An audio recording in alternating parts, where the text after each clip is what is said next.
I've been wanting to talk about this with somebody. I know I'm a little late. Oh well. So the beginning of all this was like that with Future. And Kendrick dropped that verse, fuck the big three, it's just big me, right? When that dropped, I was not expecting it to be anything. I really wasn't expecting all of this. I don't think anybody was. I have been appreciating Kendrick's verses and features so much more lately. His energy and his flow and his delivery in that track is amazing. I kind of didn't understand fully why Kendrick was being such an asshole though. I get it. I get it, like the competitive nature of it all, but like in a way I was kind of upset that Kendrick wasn't on first person shooter because I feel like that would have been such a dope track. Those were my initial thoughts. As time has gone on, I think Kendrick has proved why he said what he said in this track, and it makes a lot of sense. Like That drops March 22nd, and then Drake comes back with Push Ups April 13th. I really like Push Ups. I think it's one of the better tracks that Drake has come out with in a long time. I mean, Drake's flow, the beat, Push Ups was a legit diss track, and I was impressed by Drake because of it. I thought it was dope. You know, as time went on, I saw, there was more bars that were deep that were like, it was a legit track. The only thing I didn't like is that there were two other dudes named as writers on the track. You just can't do that when it comes to rap beefs, in my opinion. All the shit that came out with Drake and his Hidden Son came out, I didn't give a fuck. I thought that was stupid. In a way, I was like, fuck Pusha T for doing that. Like, you're putting that little boy in danger. Man, if I was Drake, I'd want to fucking kill somebody. What I thought was the harder slight to Drake was that he didn't write his bars. When I heard those reference tracks, I was like, God damn, that was embarrassing. I didn't think Drake was going to come back from that. So that's why when I saw that there were two other writers on Push Ups, I was like, God damn, come on, dude, It was a pretty legitimate diss towards Kendrick, and I was expecting to hear something like right away. We didn't get anything else until the tailor-made freestyle that Drake put on Instagram, the one with the Tupac AI. Now, I liked that shit. I understand. I totally get like the idea why everybody was so mad that Drake used Tupac and his voice, but I thought it was such a cool fucking move. I thought it was creative.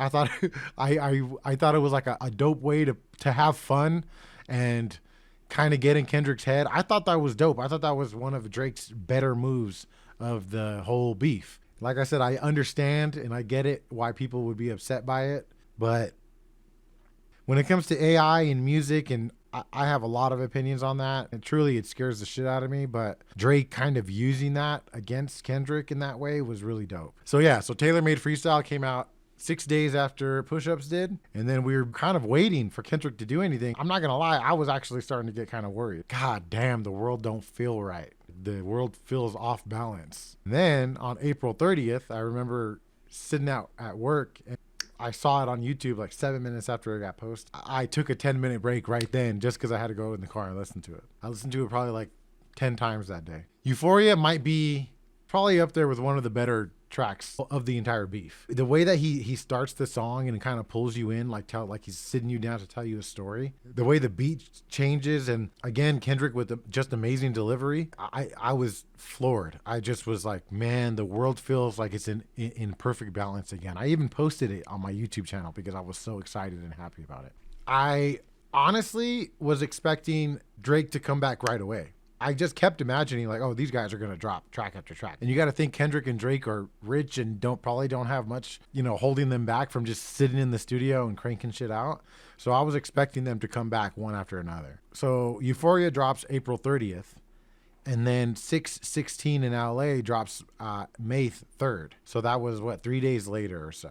Kendrick drops this on Instagram with a really weird picture of a glove. I knew at that point, oh, this shit's about to get actually serious. I knew in that picture there was something complicated and something only Drake and Kendrick know about. Like there's something, a deeper meaning.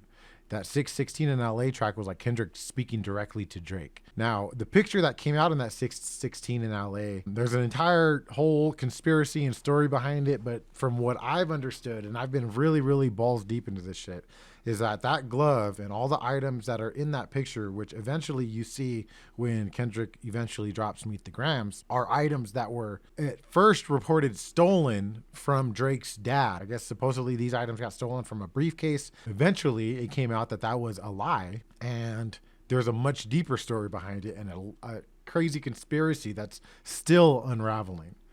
And this involves a random Twitter account that goes by Prince Ebony 24K4 or some shit like that.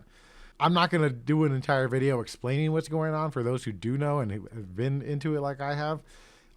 It appears that what actually happened with those items is much more complex. So 616 in LA comes out May 3rd, early in the morning, right? I think at 6:16 Pacific Standard Time exactly. I was like, we get all this new music. I was so excited and such a good spot. Then later that night, right, I go to the movies with my wife. First we go have some drinks at a restaurant, then we go to the movies and we go watch this new movie called Challengers with Rue from Euphoria. Good movie, dope as fuck. But in the middle of the movie, my phone blows up because Drake drops Family Matters. And he drops what's technically like a Buried Alive remix on Instagram. That's the first thing I heard. I thought they were the same track at first, but they're different. I'm in the movies. I get all these texts. I say I have to go to the restroom real quick. I'm in the restroom with my phone in my ear like this, taking a piss and listening to this track and freaking out. Go back and sit in the movie, still trying to like look at my phone here and there, see what's going on. What are the people saying about it? We end up actually leaving the movie early. It was for another reason technically, but in the back of my mind, I was like, kind of like, all right, that's cool. Get in the car. I start playing Family Matters. To me, Family Matters is one of the best Drake tracks in a long time. I fucking really like this song. If you've been watching my Instagram shit, I was trolling Drake so hard, but that's just because I'm Team Kendrick. This is what it is. I still fuck with Drake too, as long as he's not an actual, PDF file or whatever they're saying. But anyways, Family Matters, a dope track. That whole, I was trying to keep it PG. I haven't heard Drake rap like that. I don't think ever. I think that might be the hardest Drake has ever fucking rapped in his career. And I've really fucked with it, right? But I didn't have much time to fuck with it because literally as the song was ending, I got another text from my cousin that Meet the Grams came out. Listening to Meet the Grams on the way home in the dark as we're driving, it felt like we were at a funeral. Like it was like funeral vibes. I was like on the steering wheel just with my mouth open. Like I could not believe what I was hearing. It literally felt like we were listening to the murder of Drake in a hip hop song. To me, I think that's probably the best diss track of all time. I think in time we'll start to understand how much of it was true and how much of it was false. The thing about the daughter, whatever. But that moment listening to that was as if I was listening to Drake being murdered in front of me. That night felt like a moment in history and totally was, and I'll never forget it. I came home and listened more. I called my cousin Corey. We just talked about it. It was an insane moment. I could not believe. I was happy to be alive for that weekend and that night. The next day I had bought tickets for me and my daughter to go see John Mulaney at the Hollywood Bowl. And I was already, basically hungover from the day before and the energy and just how crazy it felt. I kind of was like, okay, enough. Like I just needed to like let things process. And right as we parked at the Hollywood Bowl, Not Like Us drops. Wop, wop, wop, wop. This was like Kendrick dancing on Drake's grave. I listened to it 3 times in the car before we walked in. Instantly knew, oh, this is the new Hit 'Em Up. I honestly didn't think it was going to blow up like it has, but I knew, oh, this was the nail in the coffin. That track ended it, basically. The day after, the Heart Park 6 comes out, and Drake basically puts another nail in his own coffin. It's cool, I guess, but and to like make the claim that he planted the items and all this other stuff, I don't really believe it. I think he got that from like Reddit conspiracies and he just went with it. Some of those lines in that song were more telling than anything that Kendrick put out at all. Drake made himself look so much worse with that track, in my opinion. I'm not surprised that's the last song of the beef. It's been 17 days since that song came out, and I think everybody has accepted that the beef is over.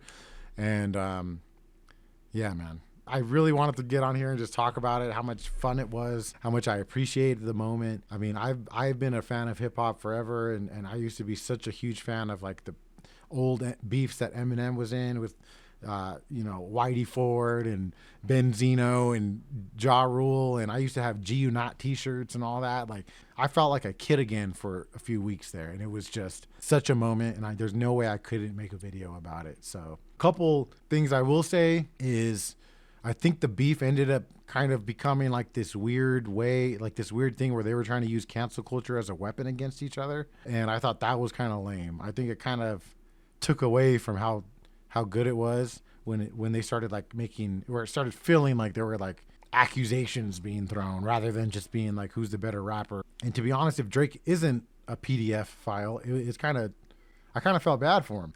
But at the same time, he's definitely a groomer. So, I mean, there's like, he's definitely a groomer and kind of weird.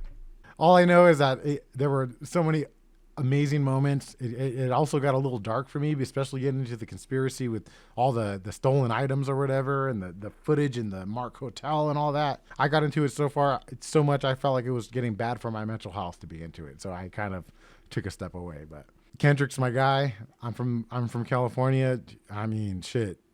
It is what it is. Kendrick won. I'd love to talk to you guys about it in the comments. Anybody has any questions or anything else? But yeah, man. Wop, wop, wop, wop.